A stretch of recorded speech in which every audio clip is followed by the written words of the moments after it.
നബി സല്ലല്ലാഹു അലൈഹി വസല്ലമയുടെ പേരിൽ സ്വലാത്ത് ചൊല്ലുക എന്നതിനെക്കുറിച്ചൊന്ന് വിശദീകരിച്ച് തരാമോ? അതോടൊപ്പം സല്ലല്ലാഹു അലാ മുഹമ്മദ് സല്ലല്ലാഹു അലൈഹി വസല്ലം, അല്ലാഹുമ്മ സ്വല്ലി അലാ മുഹമ്മദ് വഅലാ ആലി മുഹമ്മദ്, ഇതിൻ്റെ കൃത്യമായ അർത്ഥവും കൂടി ഒന്ന് പറഞ്ഞു തരുമോ എന്ന് ചോദിച്ചു.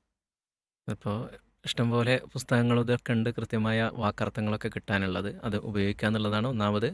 അതിനൊക്കെ ഉള്ള നബിയുടെ പേരിലുള്ള സ്വലാത്ത്, അതേപോലെ തന്നെ ദിക്റുകൾ, ആ ദിക്റുകളും സ്വലാത്തുകളും ഒക്കെ അടങ്ങിയിട്ടുള്ള പുസ്തകങ്ങൾ നമ്മൾ വിസ്ഡം ബുക്സും മറ്റുമൊക്കെ പ്രസിദ്ധീകരിച്ചിട്ടുണ്ട്. അത്തരം പുസ്തകങ്ങൾ വാങ്ങി വായിക്കുക എന്നതാണ് ഒന്ന്. നമ്മൾ മനസ്സിലാക്കേണ്ടത്, അള്ളാഹുവിൻ്റെ റസൂലിൻ്റെ പേരിൽ സ്വലാത്ത് ചെല്ലുക എന്നത് ഏത് സമയത്തും വളരെ പുണ്യകരമായിട്ടുള്ള ഒരു കാര്യമാണ്. ഏത് സമയത്തും നബി സല്ലല്ലാഹു അലൈഹി വസല്ലമയുടെ പേരിൽ സ്വലാത്ത് ചെല്ലുന്നത് വളരെ പുണ്യകരമായ ഒരു കാര്യമാണ്. എപ്പോഴും നമുക്ക് ചെയ്യാവുന്ന ഒരു ഇബാദത്താണ്.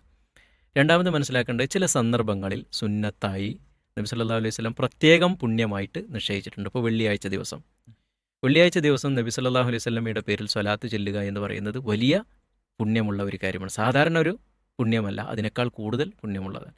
അതേപോലെ തന്നെ നമ്മുടെ പ്രാർത്ഥനയുടെയും മറ്റുമൊക്കെ സന്ദർഭങ്ങളിൽ ആ പ്രാർത്ഥന സ്വീകരിക്കപ്പെടാനുള്ള ഒരു മാർഗം കൂടിയാണ് നബി സല്ലല്ലാഹു അലൈഹി വസല്ലമയുടെ പേരിൽ സ്വലാത്ത് ചൊല്ലുക എന്നത്. അതുപോലെ നബിയുടെ പേര് കേൾക്കുന്ന സമയത്ത്, നബി സല്ലല്ലാഹു അലൈഹി വസല്ലമയുടെ പേര് പരാമർശിക്കപ്പെടുന്ന സമയത്ത് നമ്മൾ എന്ത് ചെയ്യുക? റസൂലിൻ്റെ പേരിൽ സ്വലാത്ത് ചൊല്ലുക എന്നത്.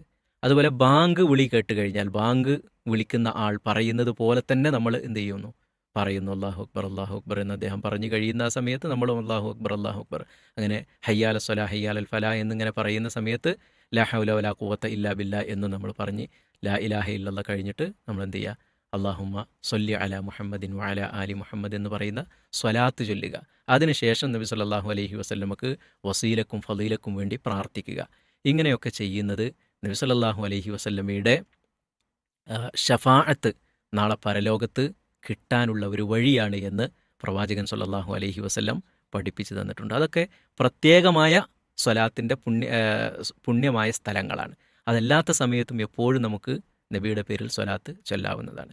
പിന്നെ സ്വലാത്ത് അല്ലാഹുമ്മ സ്വല്ലി അലാ മുഹമ്മദിൻ വഅലാ ആലി മുഹമ്മദ്, നബി സല്ലല്ലാഹു അലൈഹി വസല്ലമയുടെ പേരിലും അദ്ദേഹത്തിൻ്റെ കുടുംബത്തിൻ്റെ പേരിലും അള്ളാഹുവെ നീ അനുഗ്രഹം ചൊരിയണമേ എന്നാണ് അല്ലാഹുമ്മ സ്വല്ലി അലാ മുഹമ്മദ് വഅലാ ആലി മുഹമ്മദ് കമാ സ്വല്ലൈത അലാ ഇബ്രാഹിമ വഅലാ ആലി ഇബ്രാഹിം.